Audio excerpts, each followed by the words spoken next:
Hello and welcome to another episode of the Policy Panchayat. My name is Swati and I co-founded PPI. Today I am joined by Ganesh Chakravarthi, who is a content strategist and a program manager and also a faculty at Takshashila Institution. Hi Ganesh. Hi, hello. Thanks for having me. All good. So today we'll be chatting with Ganesh about writing in public policy. Ganesh has been teaching a very specific course on the same topic at Takshashila for quite a few years now and has dabbled in a lot of policy writing work in the past as well. So Ganesh, why don't you give us a short introduction of what you do and then we can dive into the questions. Right. So I started in the content field about 14 years ago, and I have been in this very field. I started with legal content, and then I moved on to web-based content, and then I managed a tech publication for 3 years, and then I moved into public policy, Takshashila. So when I was managing the publication itself, I had started getting glimpses of how policy impacts situations all over the world, and that is when I my interest into public policy began. That is when my sort of this whole structuring about how different documents are done, how there are many different outputs that are there when it comes to public policy and when it comes to general content. That is where it started. So I have done different sorts of content in my life. You can say it's a wide spectrum, and I've done things for social media as well at times. And but most of what I have done is guide a lot of researchers and guide a lot of people who are entering into the public policy field for the first time into how to write, how to structure, what are some things that they can do, what are some of the ways that they can begin. That's been generally my thrust. Other than that, I'm also a podcaster. So because I somehow felt that writing wasn't the only medium that is out there to express all these public policy principles, uh, I podcast in Kannada. It's Karnataka's local language. So me and a couple of others, we've been doing this podcast for almost 4 years now. We're more than 160 episodes strong. So that's the bit about me. Thank you, Ganesh. That's amazing. I mean, a podcast in a regional language on public policy is definitely a first that I have heard of. But thank you so much for that introduction. So, I have a few questions with me. These are the ones that we curated from our community.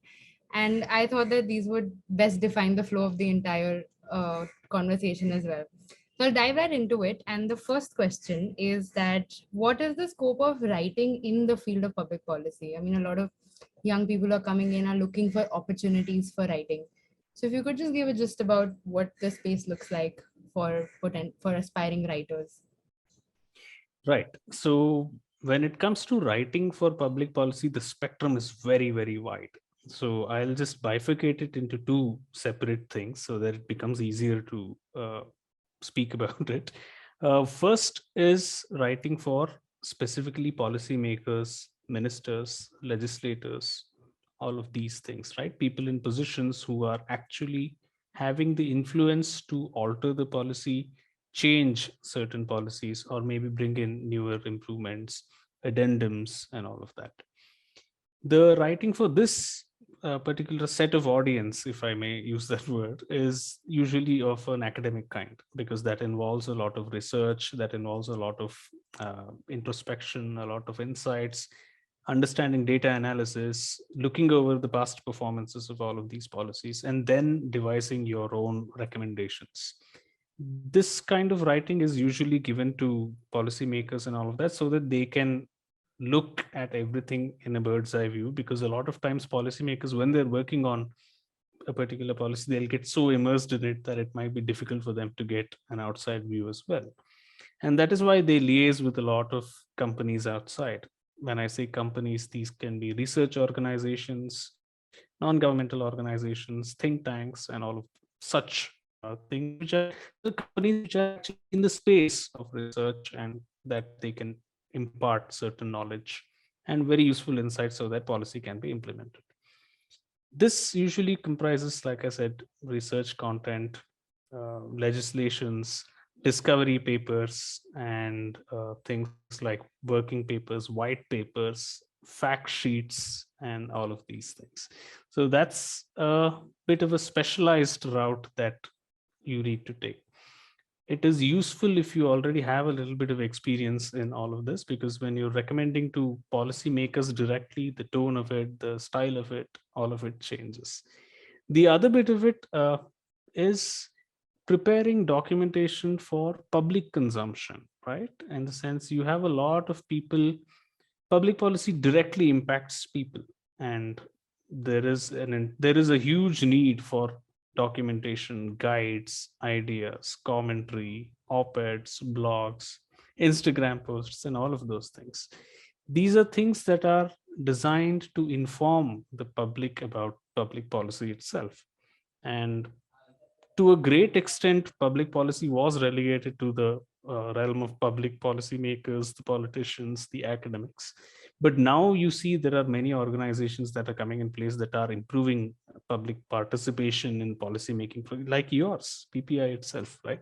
That is an example of individuals coming together so that policy making doesn't remain only in the realm of policymakers, but trickles down to everybody.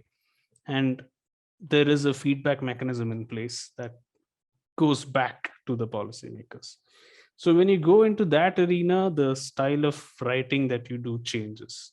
You start doing explainers, you start doing op-eds, you start doing Twitter threads, and you do LinkedIn posts, information booklets, Instagram posts, uh, the carousel ads wherein you swipe from left to right, that sort of thing. So these are two broad categories in which you can start when it comes to writing for public policy itself.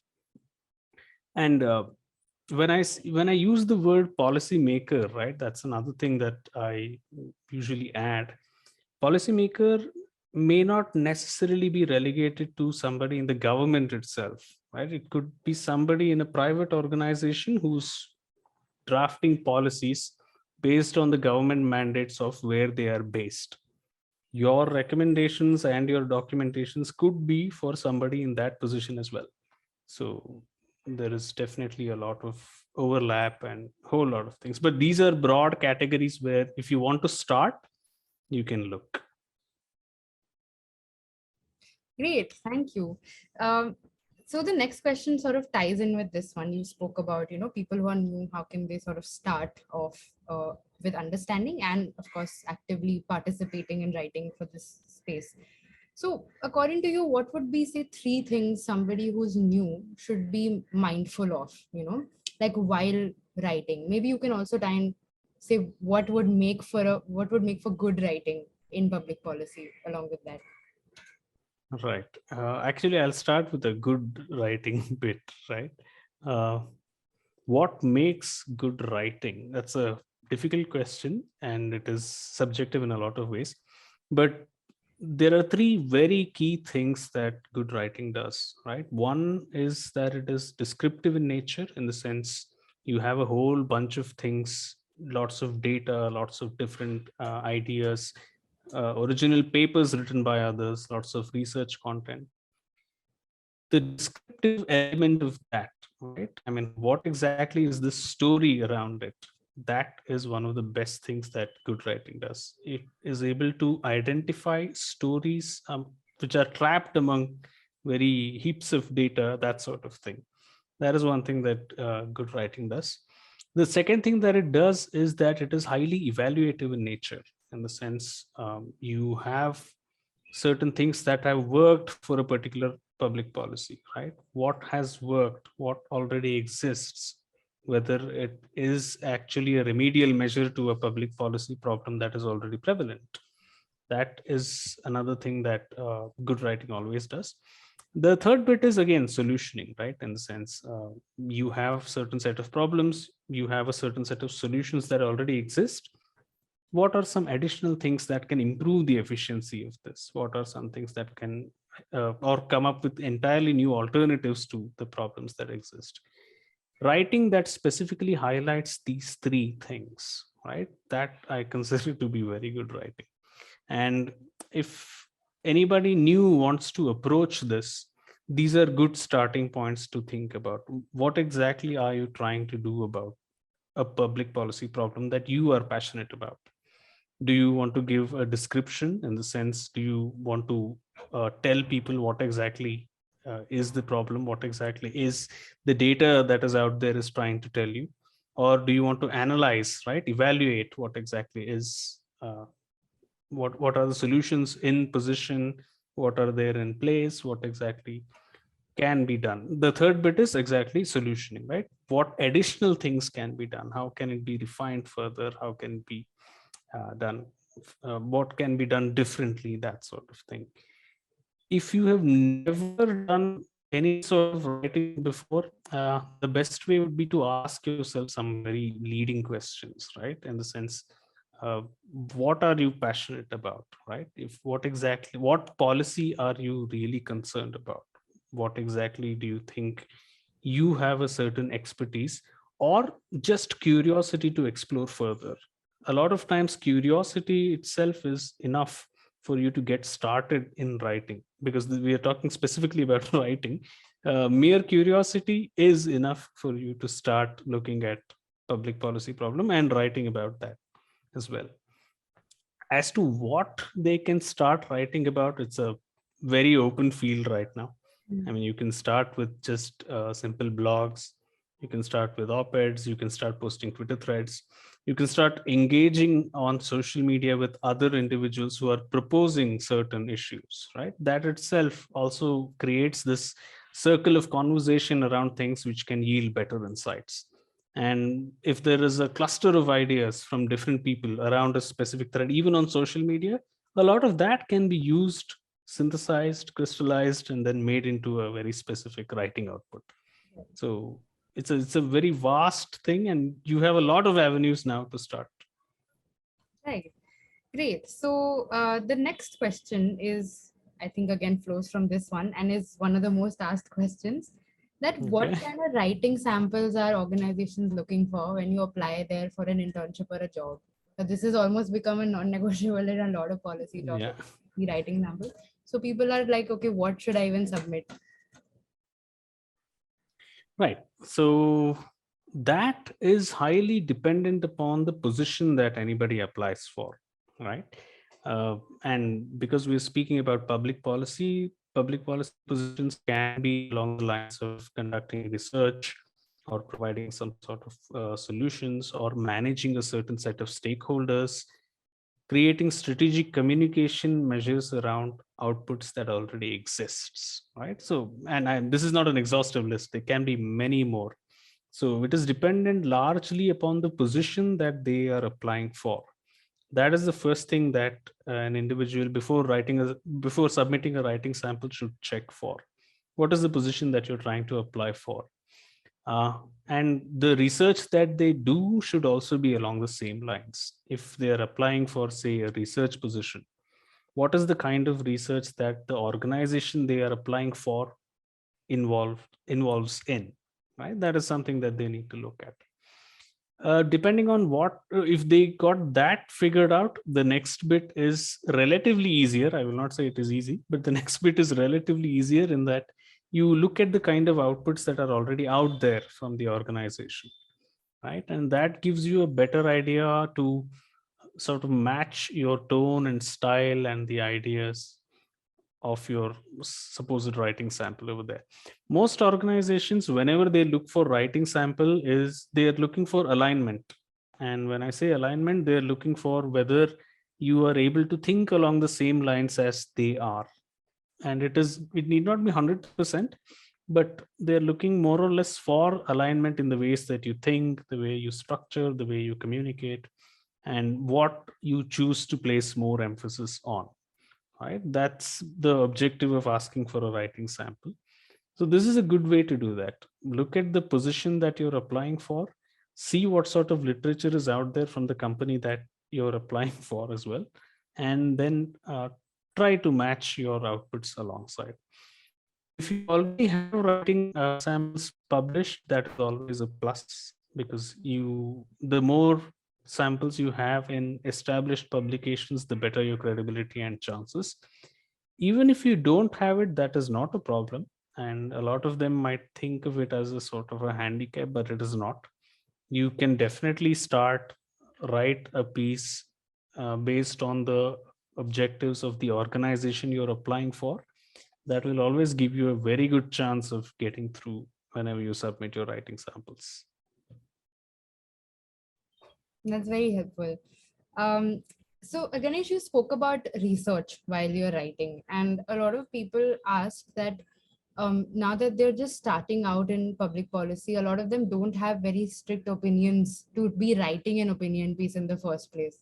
So, they Right. asked about how should you go about researching for an article? Say, for example, if you have to write an article, um, what sort of sources are credible, what is not credible, where should a person go for their primary information?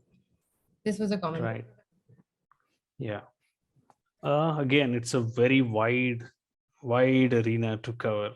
The way I see it, generally there are four domains when you come across any sort of research, right? First is you have so when you do research, basically you're looking for insights, you're looking for evidence to support your insights, and then you're trying to derive a hypothesis out of the evidence and the insights. That's a simple that's an oversimplification, but basically this is what you do when you're trying to do research for writing. And when you have to look for evidences, right, there are four uh, and again there are four domains that you can look for. First one is naturally government data. You scour through government websites for the right kind of data depending on whether they have released it or not. That will generally give you a good idea of where what the government is thinking about a certain issue. The other bit of it is you can go to academics, you can look at research papers, what they have done, how they have structured their thing, what exactly is their methodology, what is the sample size that they chose, and all of that. This is something that you can use. Then you'll have a lot of you can also definitely look at the media itself, right, in the sense what is being published out there, what exactly are uh, subject matter experts saying in a particular topic or not. Then you'll also have special interest groups around every public policy issue. For instance, if you look at urban governance, you have very specific companies that are working in that space. Not all individuals of the company might be out active on social media or publishing stuff or doing all sorts of outreach. So if you want to do sort of hard primary research, you can go talk to these individuals and then get an idea of what it is they have to do. Yeah, so these are the four domains where you can get the ideas and evidences from. The next step is basically to test and to derive and test a hypothesis, right? And that is where a lot of difficulty occurs, because sometimes the points that you need are so many, and you would have started your research and you would have had 100 different things in your plate, and suddenly you don't know what you need to do. The better way of So this is a common thing that I tell everybody, right? When do you know that you know enough to write about something? That's a key question that a lot of people ask me also. The answer is, if you are referring to a lot of sources, but if you are still finding common questions among all of those, that means you know enough to write about it. So then you can take the next step. Then you can talk to people or do more research or start crystallizing your own hypotheses and all of that. That's a very good marker to understand whether you know enough to write about it or not. So if you're a beginner, these are the methods that I would suggest. You do find data from the four domains that I mentioned. That is government data, academic research data, um, what is out there in the news media, and talk to special interest groups. These are the ways that you can acquire different sorts of information. And then you crystallize those ideas and try to find commonalities, and then ask more questions and answer those questions. That's how I would suggest. That's, I mean, I completely relate to what you just said, that when do you know enough to know that you can write about something? Um, Yeah. I mean, every time, like when I started in public policy, every time I mean, it was literally my job to write articles for a blog at the think tank where I was working. But I was just constantly in self doubt that I don't know enough to write an opinion piece about it. So, how do I do that? But somebody suggested that, you just have to start. And the kind of feedback that you get from people will tell you how much you know and how much further you need to go. So, That too. But if absolutely. you want to avoid the sort of backlash, Yeah, and if you want to avoid the most obvious things that you would have missed, I would yeah, say you do a little bit of background research and get to that particular point. absolutely. Absolutely. Yeah. So you talked about how getting, if you have experience in this space and that helps, and how getting your work published also makes for a good application when you're applying for, say, jobs or internships in this space. So a lot of people ask, where can we get published? Since a lot of them a lot of people don't know where they can go, where their pieces will be accepted, since they're young, they're students or young professionals who are not experts in this space, but they still want to write and get published. So what would you say to these kind of people, that what kind of platforms are there? Like PPI is one, we accept submissions from everybody, but if you have any others that could help the people who are watching this. There are plenty of those. And right now, you can even approach the digital media platforms directly, right? All the digital media platforms that are out there, news, uh, opinion, all of these things, they generally accept pitches and pieces. How to go about identifying, that's a, as in, that's always a probability game, in the sense even the best people's writings get rejected all the time, right? So there is definitely that. Even the ones who write regular columns, right, even their pieces get rejected and require rework. And that's what I have seen in a lot of the people that I've helped get published and all of that. The best way to do that is to find publications. That is the first thing. And find reporters and experts who own specific beats in those publications. So for instance, if you're writing something about economics, and if you want to publish it in, say, Mint or Print or somebody, somewhere over there, look at the individuals who handle that particular section, right? If you read through the section of these digital publications, you'll see a higher frequency of certain individuals posting content. They are likely the experts, and they likely own the beat. That's what it's called in journalism, right? It's called a beat. You own a specific area, that's your beat. So that is a good way to understand who is handling your that particular section. Most of the publications have their submit to us or write to us button, but that is usually flooded. So you will have a higher probability of success if you reach out to individuals who are handling these beats. And that is a good way that I can suggest to publish everywhere. The other bit of it is, it's an open field now, and it is not exactly relegated to publications to get yourself heard, get yourself seen. You can open up your own respective publications very easily nowadays, and then that can also help you get better views and all of that. The supplementary work you may need to do to get more visibility of your own is to engage more in social media, reach out to respective people whose opinions you share, and see if they'd be willing to share your respective articles and all of that. That's usually the method of doing this. Great. So last few questions. One is about, I mean, people asked about what the growth looks like in a career in writing in public policy. So, I mean, what would, say, somebody's career trajectory look like? Say, if I am entering, say, as a with somebody with 1 year of experience in, say, journalism, or right out of school, right out of college, if I'm joining, what would the chart sort of look like? How much time would it take for me to grow in that role? Where can I go with this as my core competency? Right. The best part about that is, if you are writing in public policy, you will automatically gain a lot of experience in a whole bunch of fields. You will gain. So, another thing over here is that writing in and of itself is not singular, right? The writing is a part of the overall thing called communications. you're doing communication. When you're writing, you're either informing, you're helping someone understand, you're explaining, or you're suggesting. All of these things are very core competencies in the field of communication itself.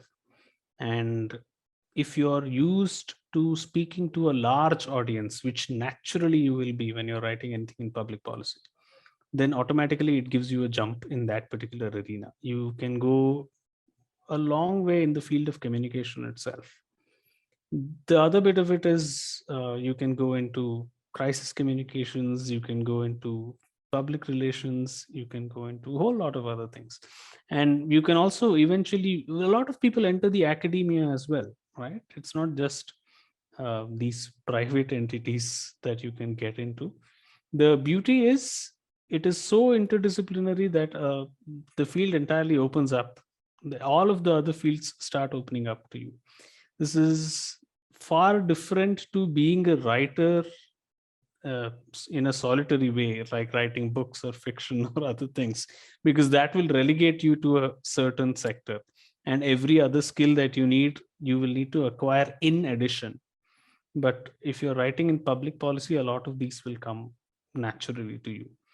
So yeah, I would say you can get into communications, you can get into research, you can get into academia, you can get into corporate communications, mass communications, all of these arenas. And these already have established career trajectories, right? So it will help you gain an understanding better. So that's generally the career trajectory of that. There's no timeline to it because writing is a very constant endeavor, and it is something that you need to keep at it every single day. uh, Otherwise it's a perishable skill, right? If you stop writing for a while, it will just go away, and it will take you, it will come back. I mean, you will never forget, you will not forget how to write, because this is also another thing that I always say: all writing is basically a combination of words, and all words are combinations of symbols, and that's what alphabets are. So you'll never forget that, but the fluency and the speed and the clarity with which you used to express, some of that will be dimmed if you don't do it regularly. Awesome. So one last question, and this might slightly overlap with one question that I've asked you before. But Okay. so at PBI, of course, we receive a lot of submissions as well from people independent who just want to write on policy issues. So one thing that we have sort of stood by, even in the work that we have produced ourselves on Policygram and everywhere, is that policy writing should be simple so that it can be understandable by most people. Of course, this differs now. If it's an academic paper, then it cannot be as simple as what I'm saying. But what I'm asking you is, in your experience of, you might have reviewed 1,000 policy pieces in your career, what separates good writing from great writing? Now, this could be a subjective answer, but I just want to know your opinion on this. So yeah, I mean, what separates good writing from great writing? Good writing calls people to action. Great writing makes people to act on it immediately, right? So I there's something called a persuasion meter, which is something that only I say. There's no such industry standard out there. But these are like it's like a knob, right? As in, good writing will press the knob to a normal volume level in your head. Yeah. Great writing will turn it all the way up, and it will say, hey, this is right and I have to do this. So that is how I separate good writing from great writing. And yeah, I mean, what makes a writing great, as you said, it is subjective. But yeah, there are certain concepts that you can look into, right? As in, how exactly do you use data? How good is your storytelling? And are you actually able to build a good story around it? That matters a lot. Great stories compel people to action. And great stories combined with authentic and great evidence makes it even more persuasive. So good writing has one of the components: it has good evidence or it has a good story, which is enough for people to understand a certain issue. Nothing wrong with that. And but great stories, great writings have a good mix of both. and the authenticity will always be top notch, and the persuasion style, the story around it will be so relatable that, oh, this is something that I can see and I can experience. It could happen to me as well, and this is why I need to take specific action that this piece recommends. That's how I bifurcate good writing and great writing. That's a beautiful thought. I mean, I'm sure that's going to stay with me for a long time. But Ganesh, I'm all done with the questions. So if you have anything specific you would like to say to people who are watching, um, Uh, Nothing specific per se. I think keep at it. That's what I would say. Practice is something that will make your writing better. And the main reason why I say that is there's a very specific physical aspect attached to writing as well, right? A lot of times you might be under the impression that, oh, I'm thinking about it a certain way, and when I start to write about it, I'm just going to get the exact same clarity out there on mm, paper as well. That doesn't happen. And writing is a very specific physical endeavor, in the sense that you put a pen to the paper or you put your fingers to the keyboard, and there is a very specific physical action associated with that. That has to be practiced as well. Only then can you bridge the gap between your thought and what you're writing. So I would say practice very well and practice hard, as regularly as you can. Only then you'll be able to get good writing outputs out. And be prepared for a long game. You won't become a good writer in a week or a month. It usually, I still don't consider myself to be a good writer. I mean, I've been writing for 14 years now, but I still get doubts. I still get, that is very, very natural. Let it be. Keep practicing, and eventually, a lot of other people will find your writing relatable, and you will naturally enhance their lives because of it. amazing. Thank you so much, Ganesh, for joining us today. I'm sure this conversation will be very helpful to everybody who's watching. And we're going to link Ganesh's profile down in the description. So you guys can check out his profile, his work, and reach out to him if you want to. And that's it. Thank you so much for tuning in. Thanks so much for having me. All the best. Thank you, Ganesh.